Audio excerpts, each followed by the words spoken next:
jetë pjesë e një grupi kriminal. Automjetit dyshohet se ka qenë një automjet i blinduar. Inicialet e personit të mbetur të vdekur janë GD, por mbetet për të konfirmuar nga kolegët tanë gazetar ky lajm. Sa i përket personit të plagosur, Gjensila, cila është gjendja e tij shëndetësore?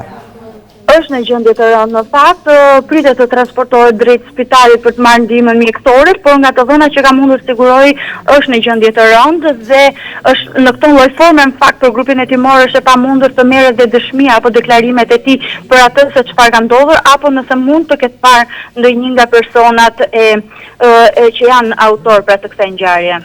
Inicialet e tij dihen? Me të paktën sipas burimeve, i plagosur është një person me mbiemrin Muça, por janë të dhënat paraprake që dhe vetë policia ka mundur të sigurojnë me ngjarje dhe ende nuk janë plotësisht të sakta edhe për grupin hetimor. E kuptoj. Pra, personi i mbetur i plagosur dyshohet të ketë mbiemrin Muça, ndodhet në gjendje të rëndë shëndetësore, ndërsa personi që ka ndruar jetë ka inicialet GD dhe sipas informacioneve jo zyrtare, është pjesë e një grupi kriminal. Makina me të cilën udhëtonin, kjo makinë e bardhë që shikoni ka qenë e blinduar, është qelluar fillimisht në drejtim të drejtuesit të automjetit, e mandej është qelluar në të tërë makinën dhe kështu ka mbetur i plagosur edhe pasagjeri me mbiemër Muça, ndërsa i vdekur ka mbetur drejtuesi i makinës me inicialet GD.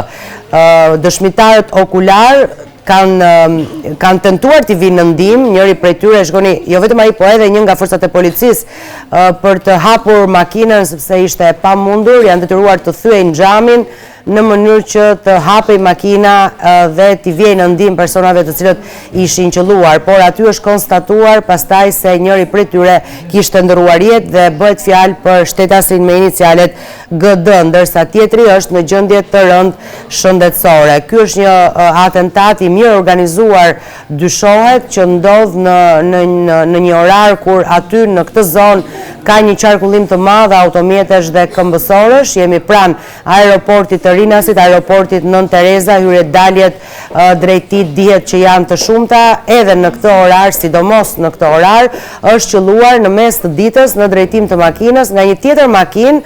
Atentatorët duket se kanë qenë duke qarkulluar me një tjetër makinë dhe kanë qelluar në lëvizje në drejtim të këtij automjeti të blinduar ku udhëtonin dy persona.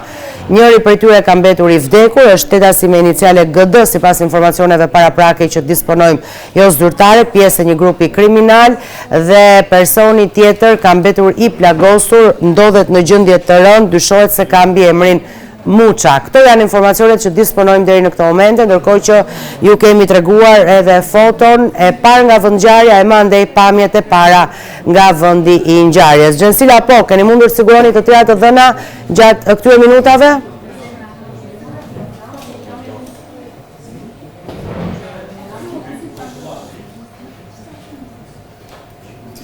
Presim pak qaste, Gjensila Kodra, kolegja ime është duke grumbulluar të tjera informacione në lidhje me këtë ngjarje të rëndë, e cila shënohet në vetëm pak momente më parë tek rreth rrotullimi i aeroportit të Rinasit, duke shkaktuar vdekjen e një personi dhe plagosjen rënd të një tjetri, një atentat i mirëfillt, i mirë organizuar dyshohet, që regjistrohet në këtë zonë.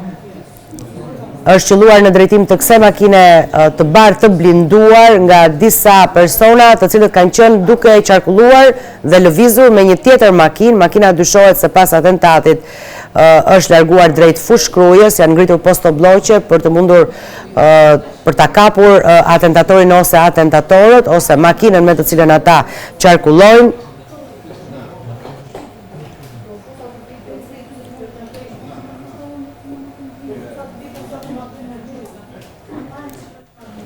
Këto janë të dhënat paraprake që disponojmë në lidhje me këtë atentat të regjistruar vetëm pak momente më parë tek rreth rrotullimi që të çon për në aeroportin Nën Tereza. Një person i vdekur ka inicialet GD ai dhe i përket një grupi kriminal sipas informacioneve jo zyrtare, dhe një tjetër person i plagosur me mbiemrin Muça. Atentatorët nuk janë identifikuar. as automjeti me të cilën ata qarkullonin dhe nga e cila kanë qëlluar në drejtim të makinës së bardhë, por ajo që thuhet nga dëshmitarët okular është se kjo makinë është larguar drejt fushkrujës.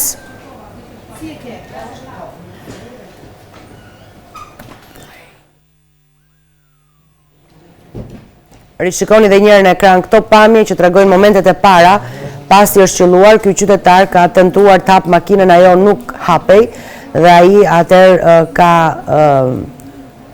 ka goditur xhamin e drejtuesit makinës në mënyrë që të mund të hapte makinën dhe aty pastaj është konstatuar se drejtuesi i makinës kishte ndruar jetë, ndërkohë që pasagjeri kishte mbetur i plagosur. Gjendja e tij është e rëndë, ka mbiemrin Muça.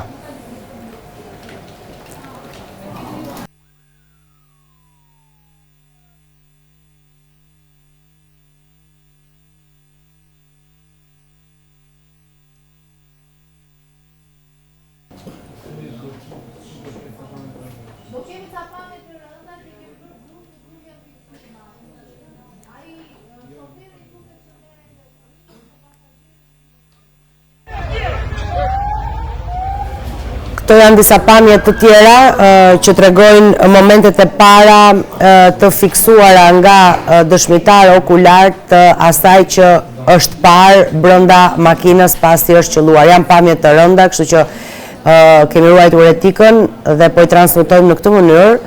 Kuptohet qartazi tronditja që kanë ndjerë edhe ata që i kanë fiksuar këto pamje. Janë pamje të rënda që tregojnë momentet e para pasi makina është hapur, pra vetëm pak çaste pasi ndaj makinës është qelluar, duke lënë të vdekur një person dhe plagosur rënd tjetrin. Tjetri është pasagjeri me mbiemër Muça, i cili ndodhet në gjendje të rëndë shëndetësore, ndërkohë që drejtuesi i makinës, i mbetur i vdekur nga ky atentat, ka inicialet GD dhe sipas informacioneve jo zyrtare është pjesë e një grupi kriminal.